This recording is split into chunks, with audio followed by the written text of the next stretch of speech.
Bueno, continuamos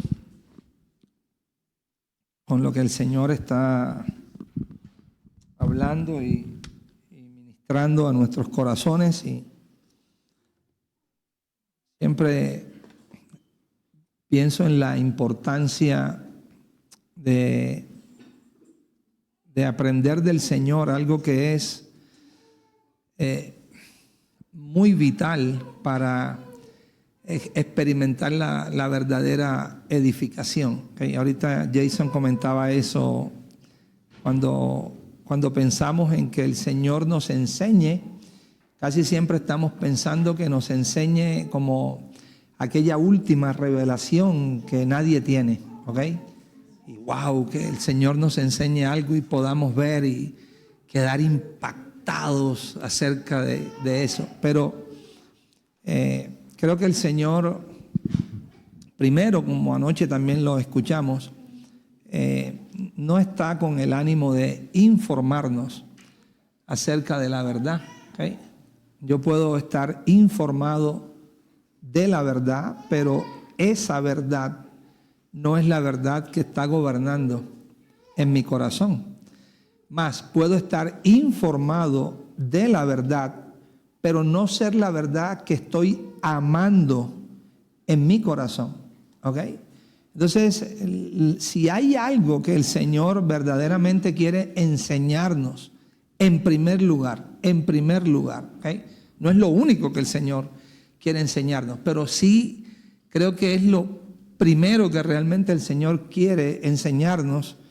Y quiero empezar por ahí. Vamos a Mateo para que consideremos eso, porque a partir de esta enseñanza, entonces verdaderamente podemos recibir todo lo demás que el Señor también desea enseñarnos. ¿Okay?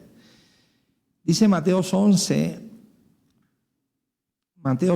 versículo 25, en aquel tiempo, respondiendo Jesús, dijo: Te alabo, Padre, Señor del cielo y de la tierra, porque escondiste estas cosas de los sabios y de los entendidos y las revelaste a los niños. ¿Okay? No importa, no interesa cuánto nosotros podamos creernos sabios.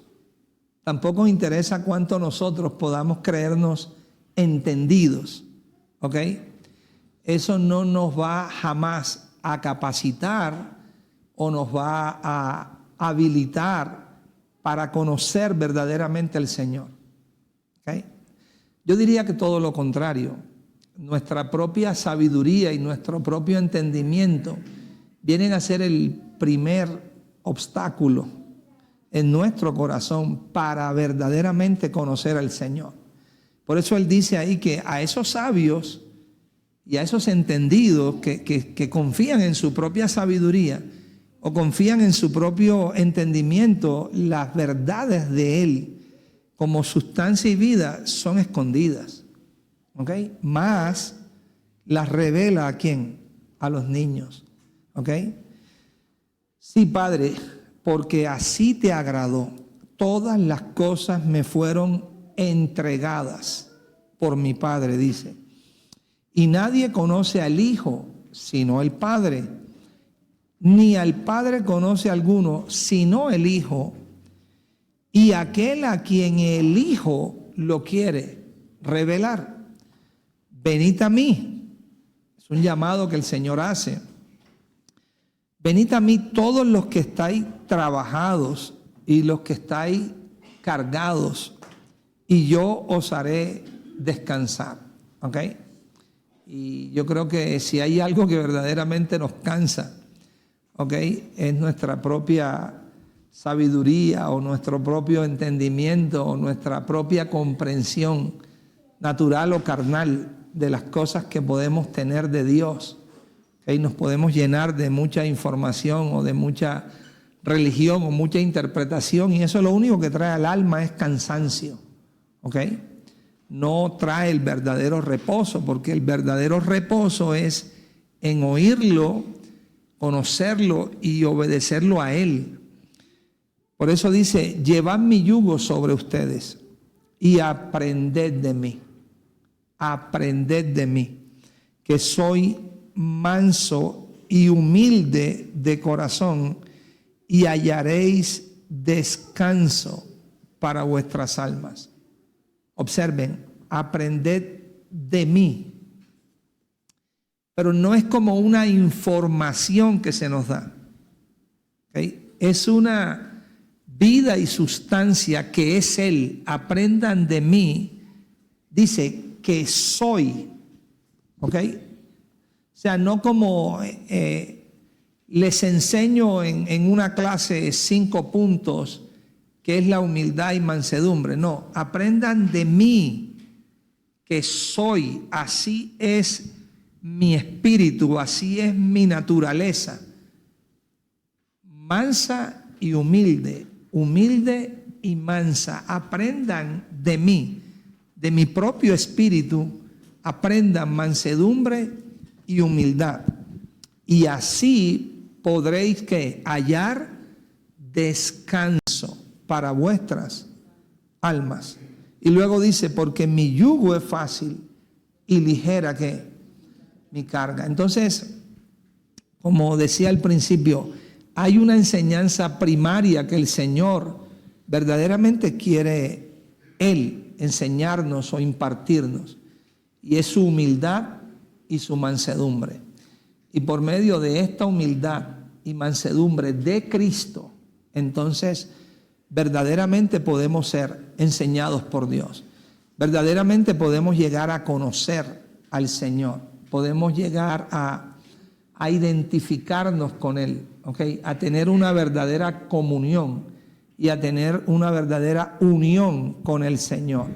Y de esa manera su don empieza a hallar lugar, espacio, terreno en nosotros para que el Señor pueda hacer su obra. Bueno, entonces continuamos allí en ese punto que estábamos viendo de cómo realmente podemos llegar a ser transformados. Tomábamos el ejemplo de Pablo, cómo siendo lo que era, entonces empezó un proceso de Dios en él, empezó la obra del Espíritu de Dios en él, y Pablo eventualmente empezó a dejar de ser lo que él era, y Cristo empezó a ser formado, ¿ok?, en su corazón. Y Pablo acude o alude a la gracia de Dios y dice, es por esa gracia en mí que esto ha sido y es posible, ¿ok? Eso se lo escribió a su hijo Timoteo, pero escribiéndole a los colosenses, vamos allí en Colosenses 1, Pablo también lo habla, lo testifica con respecto a los hermanos que se encontraban allí. Y vamos a leer en Colosenses 1 a partir del verso 3. Verso 3.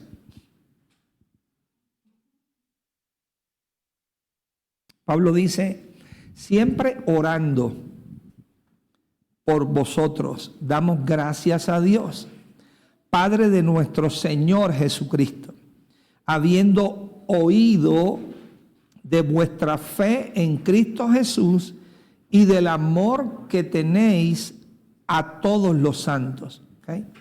Pablo está identificando, pero Pablo también está reconociendo que una obra de gracia ha iniciado en el corazón de ellos. Por eso testifica de la fe en Cristo Jesús que tienen y del amor que también es en Cristo Jesús, pero que está siendo manifestado a todos los santos. Dice, a causa de la esperanza o a causa de la expectativa que está guardada en los cielos o que está reservada en los cielos. Pablo habla de una expectativa que se encuentra en un ámbito donde la voluntad de Dios se está ejecutando de manera plena y de manera soberana. ¿Okay? Pablo está hablando realmente del reino de Dios, de ese ámbito celestial donde la voluntad de Dios se lleva a cabo, y dice, en ese ámbito y en esa realidad hay una esperanza, hay una expectativa celestial, de la cual ya habéis oído por la palabra verdadera del Evangelio. ¿Okay? Una palabra que es viva, una palabra que es eficaz, pero una palabra que también es el poder de Dios. Por eso Pablo dice que no se avergüenza del Evangelio, porque ese Evangelio es que poder de Dios para salvar. ¿Salvar a quién? A todo aquel que cree. ¿Ok? A todo aquel que cree. Entonces, él dice que esta palabra verdadera del Evangelio ha llegado hasta vosotros. ¿Ok? Así como a todo el mundo. Y qué interesante, miren, y lleva fruto. Él dice que la palabra verdadera del Evangelio lleva ¿qué? Lleva fruto. O sea, esta palabra que ha llegado o que había llegado a ellos como una semilla incorruptible y eterna, ahora estaba llevando ¿qué? Fruto. Eso tiene ya sus implicaciones, porque si lleva fruto quiere decir que esa semilla encontró un terreno, una buena tierra que la acogió, que la recibió, que la abrazó, y ahora esa palabra verdadera del Evangelio estaba llevando fruto y creciendo. ¿Ok? También quiero que observe ahí, en vosotros. ¿Dónde era que la palabra verdadera del Evangelio estaba llevando fruto y estaba creciendo? En ellos. Así de la misma manera, el Señor quiere que esta palabra verdadera del Evangelio lleve fruto y crezca ¿dónde? En nosotros. Y para eso nosotros debemos ofrecerle un corazón que manso y humilde, aprendiendo de su espíritu y de su naturaleza en nuestro propio corazón, para que ella pueda llevar fruto y pueda ¿qué? Crecer. Ahora dice, ¿desde cuándo esta palabra del Evangelio empezó a llevar fruto y empezó a crecer en ellos? Desde el día que oísteis y conocisteis la gracia de Dios en verdad.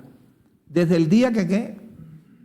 Que oísteis. ¿Okay? Interesante, porque ese oír no es un oír simplemente como nos acabamos de enterar de algo que no sabíamos. No, es un oír con una intención de obedecer lo que estamos oyendo, con una intención de volvernos a lo que estamos oyendo, con un prestar atención desde lo profundo del corazón de Dios, ¿okay? Porque es una gracia, no es que se nos está hablando algo externo, es una gracia que está dando testimonio ¿dónde? En lo interno, en el corazón, y se oye, pero se oye prestando atención, se oye volviendo el corazón, se oye obedeciendo y recibiendo genuinamente esta gracia, y así de esa manera esa gracia se empieza a conocer. ¿Okay? Una vez más, no como información, sino como lo que ella es, el poder de Dios. ¿Okay? El conocer esta gracia no es, o no era el que ellos estuvieran informados de cuántas veces la palabra gracia estaba escrita en las epístolas, y entonces ellos leían a través de eso. No, el conocer esta gracia era la experiencia que cada uno de ellos estaba teniendo de ¿qué? De ese poder de Dios que estaba encontrando lugar en sus corazones y estaba operando, estaba obrando, estaba produciendo en sus corazones. Así que desde el día que ellos oyeron y conocieron la gracia de Dios en verdad, desde ese día esa palabra verdadera del Evangelio estaba creciendo en ellos y estaba llevando ¿qué? Fruto. Así de esa misma manera, mis amados, es como Dios quiere que esta gracia y este poder, su poder, realmente obren en nuestros corazones. porque una vez más es lo único que va a traer un cambio real y un cambio verdadero, ¿ok? Y debe ser algo continuo, debe ser algo constante, no es como de, bueno, hace 3 meses experimenté esta gracia o viví esta gracia o conocí algo de esta gracia o me volví a esta gracia, ¿ok? Y vamos a ver cuándo nuevamente lo puede hacer. No, constante y continuamente. Y aquí tenemos otro ejemplo interesante de Pablo, 2 de Corintios, que nos insta o nos exhorta a que realmente cada día tengamos una conciencia de esta gracia en nosotros y de la necesidad que tenemos de volvernos a ella y de recibirla y de oírla y de abrazarla y de acogerla con obediencia, ¿ok? Para verdaderamente conocerla y experimentar su fruto. Pablo aquí en este capítulo 12, mire lo que dice, verso 1. Ciertamente no me conviene gloriarme, pero vendré a las visiones y a las revelaciones del Señor. Conozco a un hombre en Cristo que hace 14 años, si en el cuerpo no lo sé, si fuera del cuerpo no lo sé, Dios lo sabe, fue arrebatado hasta el tercer cielo. Y conozco al tal hombre, si en el cuerpo, fuera del cuerpo no lo sé, Dios lo sabe, que fue arrebatado al paraíso, donde oyó palabras inefables que no le es dado al hombre expresar. De tal hombre me gloriaré, pero de mí mismo en nada me gloriaré, sino en mis debilidades. Sin embargo, si quisiera gloriarme, no sería insensato, porque diría la verdad, pero lo dejo para que nadie piense de mí más de lo que en mí ve u oye de mí. Y para que la grandeza de las revelaciones no me exaltase sobremanera o desmedidamente, me fue dado un aguijón en mi carne, un mensajero de Satanás que me abofetee para que no me enaltezca sobremanera, respecto a lo cual 3 veces he rogado al Señor que lo quite de mí y me ha dicho, ¿ok? Bástate mi gracia, porque mi poder se perfecciona en la debilidad. Por tanto, de buena gana me gloriaré más bien en mis debilidades, para que repose sobre mí que el poder de Cristo. Ahora, en el contexto, Pablo viene diciendo que ha tenido una experiencia hace 14 años, ¿ok? Que fue arrebatado al paraíso, que oyó palabras inefables, que no es dado al hombre expresar. Y durante esos 14 años, pues, ¿cuál habría sido la vivencia de este hombre? ¿Ok? El empezar a conocer al Señor en todo ese caminar. Pero ahora de repente se encuentra con una situación. Él dice que le ha sido dado un aguijón en su carne, un mensajero de Satanás para que él no se exaltase desmedidamente. Y ruega al Señor que lo quite de él. Mi pregunta o mi interrogante es, hasta ahora, ¿Pablo no había tenido una vivencia real con esa gracia? ¿No conocía Pablo de la gracia del Señor? ¿Cierto? El punto es que aunque él ya había tenido esa vivencia y esa experiencia con la gracia del Señor, y habla de 14 años, ahora el Señor le afirma y le dice, bástate mi qué. Si el Señor le dice, bástate mi gracia, era que la gracia no le estaba bastando. O por lo menos no estaba siendo consciente de que la gracia era lo suficiente que él necesitaba. Ahora, ¿la gracia estaba en él? Sí. ¿Una medida de ese poder estaba en él? Sí. El asunto es que en ese momento, por la situación que estaba atravesando, no estaba siendo consciente de ello. Por eso la exhortación del Señor, bástate ¿qué? Mi gracia. O sea, con esto lo que quiero que veamos es que la necesidad que tenemos del Señor, de su Espíritu, de su luz, de su gracia, de su poder, no es algo eventual, es algo continuo, es algo constante, es una dependencia total. Este era el apóstol que tenía unas particularidades que Dios había tratado con él de una manera muy especial, que había efectivamente experimentado una medida de la gracia de Dios, pero ahora la gracia de Dios, por algún motivo, él estaba o enfocado en la crisis, o enfocado en su problema, o quería una solución y le estaba demandando a Dios una solución, pero la gracia de Dios que era capaz, ¿ok?, para sostenerlo, ¿ok?, y hacerlo pasar, por así decirlo, en victoria en medio de esa situación, él no estaba enfocado en ella. Por eso el llamado y la exhortación divina, bástate que mi gracia. Pero allí en eso mismo, el Señor, que es grande en misericordia, también le empieza a enseñar a Pablo que su gracia es su poder. Por eso le dice, bástate mi gracia, porque mi poder se perfecciona en tu debilidad.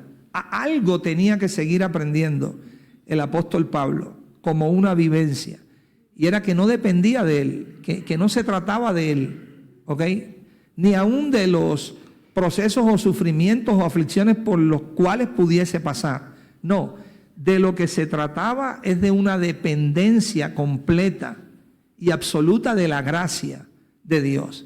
Y el Señor le señala que esa gracia es su poder, y que ese poder se hace inmensamente grande en la debilidad nuestra. ¿Okay? O sea que Dios no necesita de nuestra fuerza ni necesita de nuestra capacidad. Lo que necesita es que nos rindamos y nos sometamos cada día, ¿qué?, a la gracia de Dios, porque esa gracia de Dios es la que va a producir en nosotros, ¿ok?, lo que Dios quiere producir. En este caso, la medida o el incremento genuino y real de Cristo, su Hijo. Entonces, de esta gracia que realmente viene a ser nuestro maestro, se testifica en Isaías 55. Vamos a leer un poco ahí en Isaías 55. Dice, verso 1, a todos los sedientos. ¿A quiénes? A todos los sedientos. O sea que, para empezar, aquellos que no tienen esta sed, lo que se va a decir a continuación no es para ellos, es para los sedientos, para los que tienen ¿qué? Sed. Aquellos sedientos vengan a las aguas, y a los que no tienen ¿qué? Dinero, vengan y compren y coman. Vengan, compren sin dinero y sin precio vino y leche. ¿Por qué gastáis el dinero en lo que no es pan, en lo que no es verdadero alimento, y vuestro trabajo en lo que no satisface? Oídme atentamente y comed del bien. ¿Comed de qué? Del bien. Ya hemos estado viendo. ¿Quién es la única fuente de este bien? El Señor. Solo Dios es la única fuente del bien. ¿Ok? Allá en la epístola de Judas, él dice, todo el bien de Dios que hay en vosotros por Cristo, el Señor. Entonces aquí tenemos una sola fuente de bien, y esa sola fuente de bien es el Señor. Y ese mismo Señor dice, oídme atentamente y comed ¿de qué? Del bien. O sea que una manera que nosotros tenemos muy práctica, muy cotidiana, del diario vivir, de comer del bien de Dios, es oírlo a Él. Prestar atención a su voz en nuestro corazón. Seguirla. Oídme atentamente, comed del bien, y miren lo que pasa. Y se deleitará ¿qué? Vuestra alma con grosura. Ahora nos dice también algo sumamente valioso. ¿Dónde está el verdadero deleite de nuestra alma? ¿Dónde está el verdadero placer de nuestra alma? ¿Dónde radica la verdadera satisfacción de nuestra alma? En comer de su bien. ¿Y cómo comemos de su bien? Oyendo su voz, prestando atención, siguiéndolo a Él. Inclinad vuestro oído. ¿Okay? Eso nos habla de una responsabilidad nuestra. Inclinad vuestro oído. Ahí no dice, sigan ustedes su vida como bien les parezca, no hay ningún problema, no. Inclinad vuestro oído y venid que a mí, ¿ok? Una intencionalidad tiene que haber en nuestro corazón. Inclinen su oído, vengan a mí, oíd, oigan con atención, oigan con obediencia a mi voz y vivirá, una vez más, vivirá vuestra ¿qué? Vuestra alma. O sea, conocerán verdaderamente al Señor. Por eso cuando el Señor dijo, y esta es la vida eterna, ¿que qué? Que te conozcan a ti, el único Dios verdadero, y a Jesucristo, a quien tú has enviado. No es una información, ¿ok?, que vamos a recibir de la Biblia acerca de Dios y del Señor Jesucristo. Y aprendernos cada uno de los versículos donde habla de Él y del Señor Jesucristo. No es un conocimiento vivo, es un conocimiento real, es un conocimiento verdadero, es empezar a discernir su voz en el corazón, pero también empezar a recibir esa voz, a amar esa voz de Dios, esa palabra de Dios, y empezar a seguirla. De esa manera podemos ¿qué? Conocerle verdaderamente. Venid a mí, vivirá vuestra alma, y haré con vosotros pacto eterno, las misericordias firmes a David. He aquí que yo lo di por testigo. ¿A quiénes? A los pueblos. Observe que no dice a un pueblo, a los pueblos. Y por jefe y por maestro, ¿a cuántas naciones?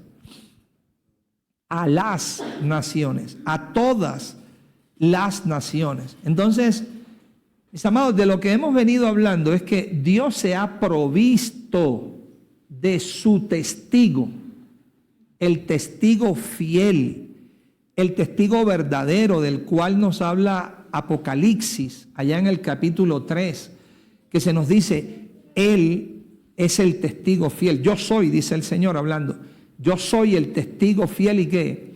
Y verdadero. Dice, soy el principio de ¿qué? De la creación de Dios. Pero eso no solamente está hablando de que Él era en el principio con Dios y que todas las cosas fueron hechas por medio de Él y para Él. Claro que eso es realidad y es verdad. Pero también hay una creación de Dios en nosotros. ¿Sí o no? Esa no es la intencionalidad de todo lo que venimos hablando. Lo que Dios quiere no es producir su creación en nosotros. Dios quiere hacernos una nueva ¿qué? Criatura, ¿ok? Establecer su nueva creación. Por eso es una nueva vida, una novedad de vida que tenemos que experimentar. Ahora, el mismo que hizo la creación física y natural, ¿no es el mismo que también hace la creación espiritual en nuestros corazones? Pues claro que es el mismo. Y ese sigue siendo el testigo fiel y ¿qué? Y verdadero. ¿Y sabes qué pasa si prestamos atención a ese testigo fiel y verdadero y nos volvemos de corazón a Él? Que esa nueva creación llega a ser real en el corazón. Llega a aparecer en el corazón. Llega a brotar en el corazón. Y llega a crecer también en el corazón. Pero observen la importancia de ¿qué? De oírlo y de prestarle atención, de volvernos a Él. Entonces, de este testigo es que Pablo está hablando. De esta gracia y de este poder es que Pablo está hablando. Ahora vamos a Tito, capítulo 1, o capítulo 2, perdón. en el verso 11, y miremos cómo Pablo identifica que este testigo es el maestro que nos enseña. Tito, capítulo 2, dice el versículo 11, porque la gracia de Dios se ha manifestado, o sea, esta gracia de Dios aparece, llega a ser visible, por supuesto, no al ojo natural, pero llega a ser visible en el interior. ¿Okay? Dios mismo se asegura que esta gracia se haga evidente, que se manifieste y testifique. ¿Dónde va a testificar? En nuestros corazones. Por eso dice que se ha manifestado para salvación. ¿A quiénes? A todos los hombres. Eso es lo que hace esta gracia. Pero ya lo hemos visto. Si esta gracia aparece, se hace real en el corazón, testifica en el corazón, ¿cuál es la responsabilidad nuestra con respecto a ella? Necesitamos oírla, necesitamos recibirla, necesitamos acogerla en nosotros. Y si lo hacemos, entonces esta gracia nos enseña. Dice el verso 12, ¿qué hace esta gracia? Enseñándonos. ¿Qué nos enseña? ¿Qué dice ahí que esta gracia nos enseña? Nos enseña que renunciando ¿a qué? A la impiedad y renunciando ¿a qué? A los deseos mundanos, podamos ¿qué? Vivir, pues eso también nos enseña a vivir en este siglo, en este sistema, ¿cómo? Sobria, justa y ¿qué? Y piadosamente. Quiero que identifiquemos cómo Pablo está testificando de una manera real y está diciendo, así opera el don de Dios en el corazón. Así opera el testigo fiel y verdadero en el corazón. Así opera el poder de Dios en el corazón. No simplemente enseñándonos cosas para que nuestro conocimiento crezca, no. Produciendo su obra en nosotros, transformando verdaderamente nuestro ser, llevándonos a caminar un camino que es el camino de vida, llevándonos a conocer verdaderamente el camino. ¿Okay? No como lo escuchábamos anoche, que Jason claramente lo compartía, o sea, y fue muy interesante. No es solamente saber que Cristo es el camino. ¿Cuántos creyentes en el mundo no saben que Cristo es el camino? Todos. Todos sabemos que Cristo es el camino. Pero esa no es la pregunta. La pregunta es, ¿conocemos el camino que es Cristo? ¿Estamos caminando ese camino? ¿Estamos dando paso a paso en ese camino? Pues de eso es lo que Pablo está hablando. De ese testigo que es fiel, que es verdadero, que habla a nuestro corazón, que testifica a nuestro corazón y que si nosotros prestamos atención a Él, Él hace lo que nadie humanamente puede hacer. Entonces nos enseña. Y es una enseñanza en esencia, es una enseñanza en sustancia, es una enseñanza de práctica diaria, donde ese poder nos hace capaces de lo que nosotros no podemos hacer. ¿De qué nos hace capaces? De renunciar. ¿De qué nos hace capaces? De negar. ¿De qué nos hace capaces? De contradecir. ¿Qué nos enseña a negar, a contradecir? Bueno, ahí dice injusticia, deseos mundanos, impiedad. Pero qué interesante. Esas cosas eran las cosas que toda nuestra vida hemos amado. Y esas cosas han sido las cosas que en toda nuestra vida hemos atesorado. ¿Ves? Que se han convertido en la razón de ser de nosotros. Vivir para complacer los deseos del mundo, o vivir para complacer los deseos de la carne, o vivir para complacer nuestro yo, o vivir para hacer nuestra propia voluntad, o vivir para buscar siempre lo nuestro propio, o vivir para tomar ventaja de cualquier situación, o vivir para aprovecharnos de cualquier cosa que veamos, o hacer todo, pero siempre motivado en qué saco yo de ganancia para mí en eso. Ahora Pablo dice, pues hay un poder de Dios, hay un testigo divino, hay una gracia que es tan poderosa que nos enseña a negar eso, que nos enseña a contradecir eso, que nos enseña a renunciar a eso que toda la vida hemos amado. Y eso yo creo, mis hermanos, que es una obra única. Eso es una obra extraordinaria. Eso es una obra que no tiene comparación con ninguna otra obra. Dios produciendo en nosotros, lo que escuchábamos ahorita, su querer y su hacer. Él produciendo eso en nosotros, donde la naturaleza de Dios toma lugar, toma gobierno en el corazón, y algo que nosotros humanamente no podemos hacer. Pero ya se nos está diciendo, se les da un don, se les entrega un testigo, y ese testigo sí es poderoso para hacer lo que ustedes no pueden hacer. Eso es lo que el Señor habló y dijo, si alguno quiere venir en pos de mí, niéguese ¿qué? A sí mismo, tome su cruz cada día y sígame. ¿Cómo negarnos a nosotros mismos? ¿Cómo tomar esa cruz diaria? ¿Cómo seguir al Señor? Pues por medio de esta gracia, porque sin ella es imposible. Pero por medio de esta gracia podemos renunciar a nuestra propia voluntad. No como un esfuerzo humano, no como una manda o penitencia que vamos a hacer, no como una obra de nuestra propia carne. Eso no funciona ni sirve absolutamente de nada. Pero si nos rendimos a esta gracia y si nos rendimos a este testigo, este poder de Dios sí lo hace en nosotros. Y entonces empezamos ahora a experimentar algo que para nuestro corazón es totalmente extraño, porque nunca lo había experimentado. Ahora empezamos a aborrecer lo que antes amábamos.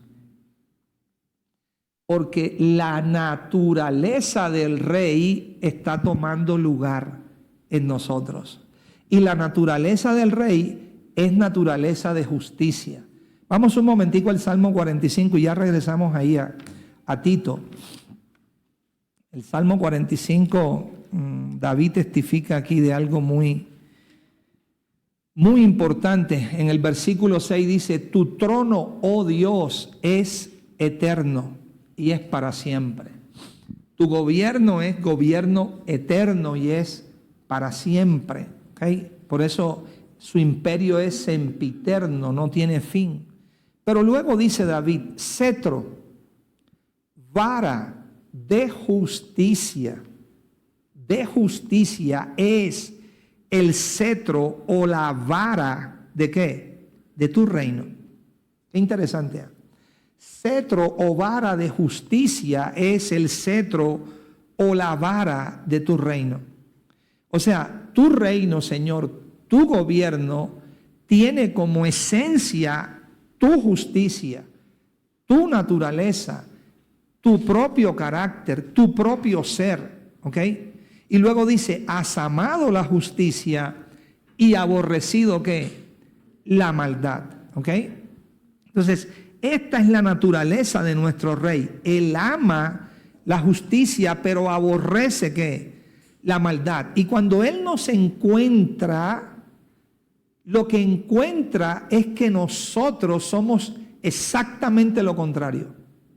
Amamos la maldad y aborrecemos ¿qué? La justicia. Pero esa es la esencia de la obra de Dios. Nos quiere cambiar y transformar para impartirnos su propia vida y naturaleza y que el poder de su gracia nos cambie y nos transforme, no de un solo golpe, pero a través de seguirla, a través de identificar a este maestro y de reconocerlo como nuestro guía y como nuestro precursor en el camino. En esa medida que vamos caminando, en esa medida vamos siendo enseñados, ¿ok? Y vamos siendo empoderados por el Señor para aprender, una vez más, desde la naturaleza de Dios, que se va formando en nosotros, ¿ok? Cómo algo en nosotros empieza a perecer. ¿Cómo podemos empezar ahora a aborrecer lo que antes amábamos? ¿Y cómo podemos amar lo que antes aborrecíamos? Eso es lo que Pablo llamó: hijitos míos, por quienes vuelvo a sufrir dolores de parto hasta que Cristo sea formado en vosotros. Eso es lo que significa empezar a conocer este nuevo pacto y empezar a andar en este nuevo pacto, que no es algo, es Cristo. Es una vida que empieza a ser revelada en el corazón. ¿Ok? El pacto no es algo, amados, el pacto es Él. Yo te pondré por pacto al pueblo y por luz, ¿qué? A las naciones. Por eso empezar a vivir en este nuevo pacto es empezar a experimentar y a conocer íntimamente esta sustancia, esta gracia y este poder que nos cambia. Vivir en el nuevo pacto no es como al principio, ¿ok? Yo tuve esa experiencia, si podemos decirlo así. Yo creía que yo empecé a vivir en el nuevo pacto porque dejé de hacer unos rudimentos judaicos que antes practicaba. Entonces, como ya se me informó que en esta nueva administración de Dios no había que hacer esos ritos o prácticas externas y las dejé de hacer, que ya eso me calificaba para ahora estar en el nuevo pacto. ¿Ok? Y también se me enseñó, lo aprendí también, lo recibí y lo enseñé, que esa era la transición que teníamos que hacer. ¿Ok? Que teníamos que pasar de esos ritos externos ahora a la verdad. Pero era una información que yo estaba recibiendo. El impacto y la confrontación que empecé a tener fue: todavía muchas obras y deseos de la carne estaban reinando en mi corazón y estaba practicando esos rudimentos. Ahora dejé de practicar esos rudimentos y ya no los practicaba. El punto era que las obras y los deseos de la carne seguían reinando en mi corazón. Simplemente antes era un creyente carnal que practicaba ritos o prácticas externas, ahora seguía siendo el mismo creyente carnal que ya no practicaba los ritos. Pero a eso en mi mente y en mi imaginación yo le llamaba: pasé del antiguo pacto al nuevo pacto. No, mis amados. Un verdadero éxodo y una verdadera transición de lo viejo a lo nuevo, de la sombra a la sustancia, no tiene que ver con dejar de hacer ritos o prácticas, que de paso no tienen ninguna importancia. Un verdadero éxodo es dejar una naturaleza que es contraria, opuesta, enemiga de Dios, darle la espalda y por el poder de su gracia venir al Señor, conocerlo verdaderamente, conocerlo íntimamente, despojarnos de esa naturaleza vieja y empezar a crecer en una nueva naturaleza, que es la naturaleza del Señor. Esa es la verdadera transición o el verdadero éxodo que tenemos que hacer. No es ahora, antes tenía una información y ahora tengo otra información. No.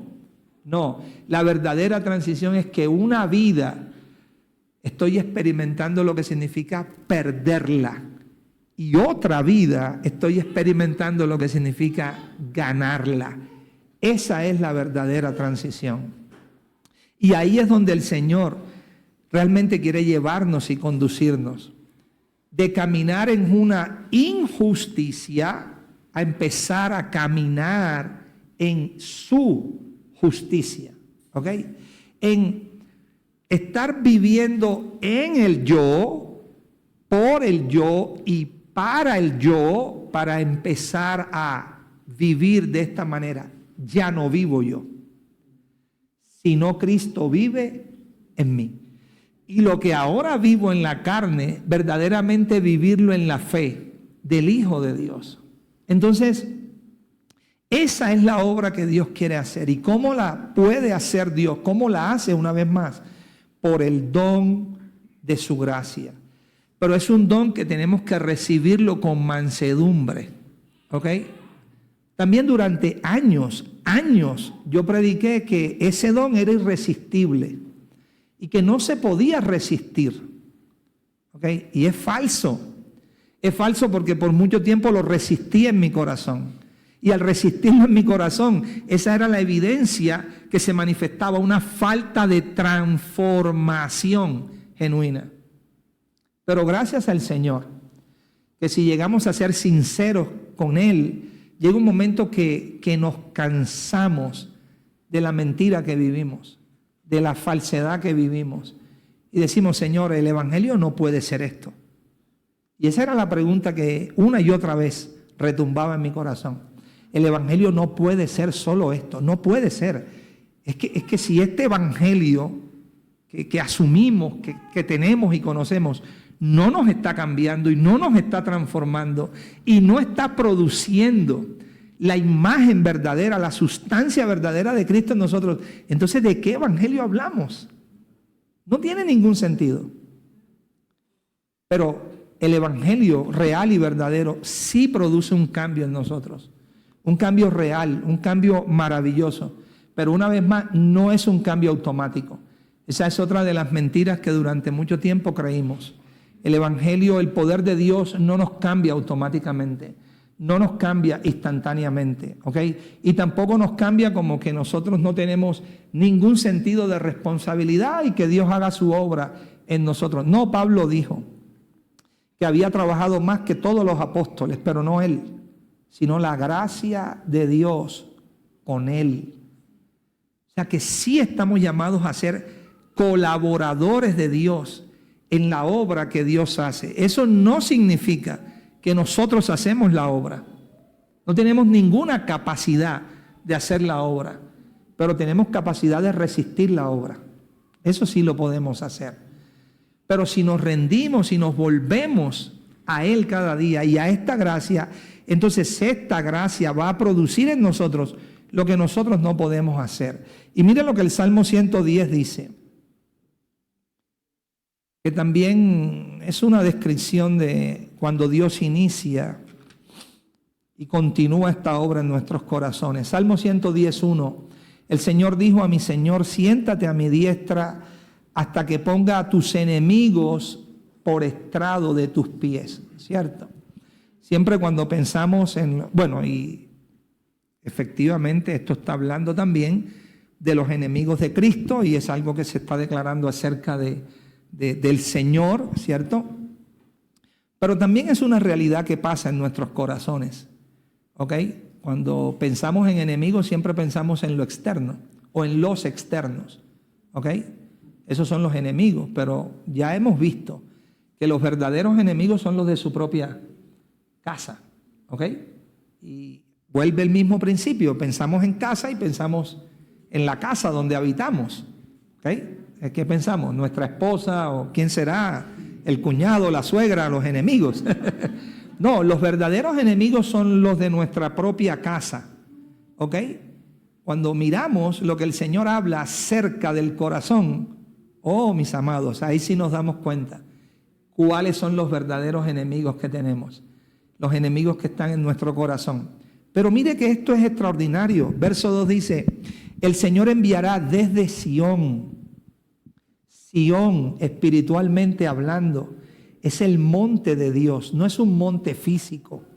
Por eso el Salmo 138 cuando habla de Sión dice, Yo he querido a Sión, la he deseado, la he querido como habitación para mí. ¿Ok? En ella moraré, en ella habitaré. Porque está hablando de el monte de Dios o el templo de Dios que Dios está ¿qué? Edificando. Está hablando de su casa. ¿Ok? La casa de Dios, columna y baluarte ¿qué? De la verdad, donde mora su vida, donde mora su presencia. Y ahí, desde su presencia, Dios ministra. ¿Qué ministra Dios? La vara de su poder. Y ya leímos cuál es esta vara.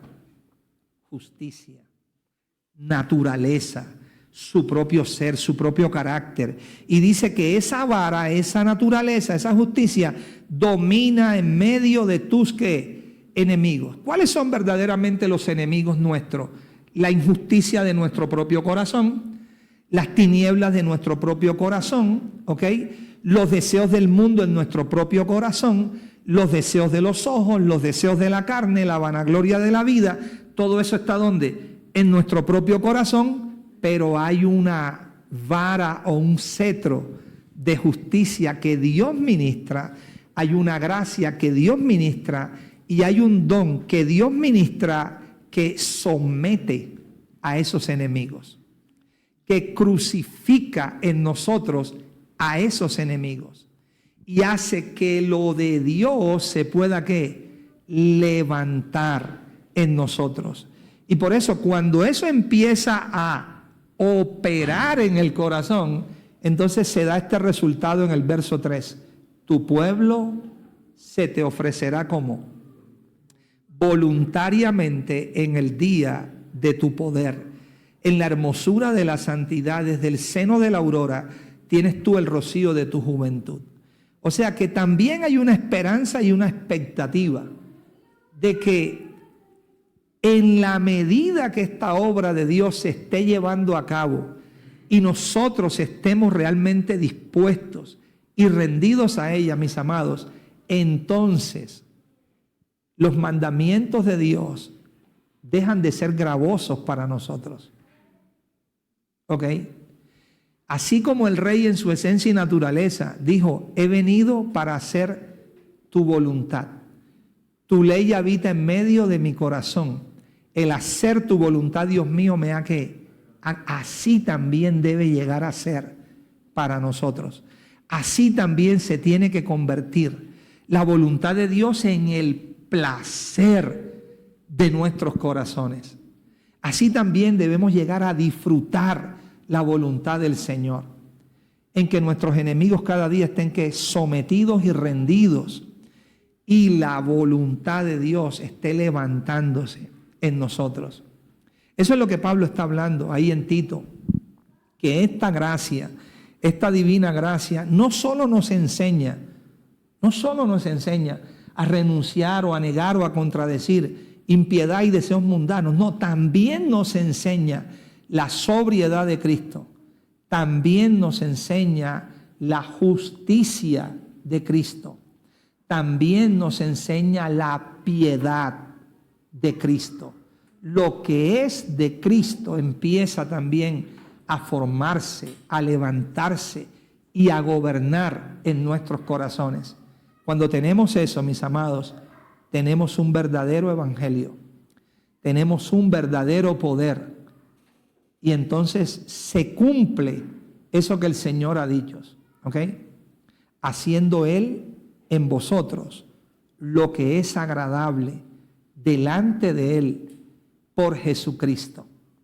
Entonces entendemos que de esa manera es como Dios opera.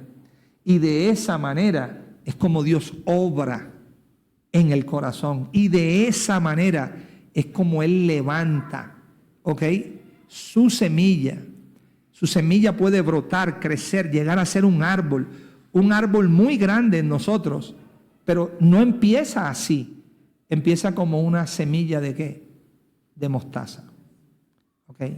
Y por eso necesita el cuidado, por eso necesita que nuestro corazón la reciba, por eso necesita que nuestro corazón se rinda a ella, que le provea realmente lo necesario, ¿ok? En disposición, en entrega, para que esa semilla obre en nosotros y produzca en nosotros lo que el Señor verdaderamente desea. Amén. Bueno, vamos a dejar ahí y ya proseguiremos más tarde, ¿ok?